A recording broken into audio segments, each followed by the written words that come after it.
nataka nikwambie havitofautiani sana. Havifanya nini? Havitofautiani sana. Sasa sikiliza nikwambie, maana yake tunaanza kuona Mungu anatambua na anathamini nguvu ya vijana. Sema amina kubwa. Umuhimu na uthamani wa vijana, kwamba hawa ndio ambao lazima Roho Mtakatifu amwagwe juu yao. Sema amina kubwa. Amen. Alafu pia wapewe nguvu ya maono. Maono hayaji kama haujajaa nguvu ya Roho Mtakatifu ndani yako. Amen. Na kama yatakuwepo ni yale ya kawaida. Na yale ya nini? Ya kawaida. Kwa sababu tafsiri ya maono maana yake ni jicho la ngapi? La tatu. Au ni mtazamo wa wapi? Wa bahari. Sema amina tena. Amen. Sema amina tena kwa jina. Amen. Haya, tumeshaona kwamba kumbe wote wenye mwili watamwagiwa Roho Mtakatifu. Sema amina kubwa. Matendo Mitume 2:1-4 nasema nini? Hata ilipotimia siku ya nini? Ya Pentekoste. Walikuwepo wote mahala pamoja.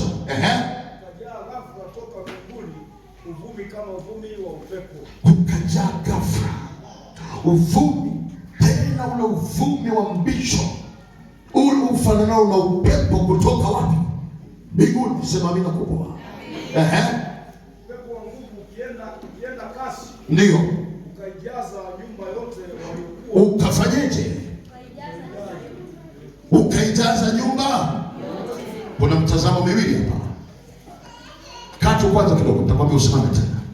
Nyumba ya kwanza inayozungumzwa ni hekalu la Roho Mtakatifu, ambayo tunapata uthibitisho kwa Korinto wa kwanza 3:16. Inasema hamjui ya kuwa nini ni hekalu takatifu, ambapo Roho wa Mungu anakaa wapi? Ndani yenu. Sema amina kubwa. Kwa hiyo nyumba ya kwanza namba 1 ni wewe uliye mwili wa Kristo. Sema amina kubwa. Na jana nilipokuwa najenga msingi katika somo nilikwambia ya kwamba mwanadamu ili ukamilike una mambo makuu mangapi? Una mwili, nafsi na nini?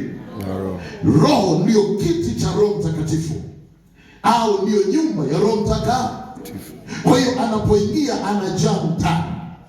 Kwa hiyo kama Bwana atatujalia wakati mzuri, nitakucholea jedwali. Sema amina kubwa.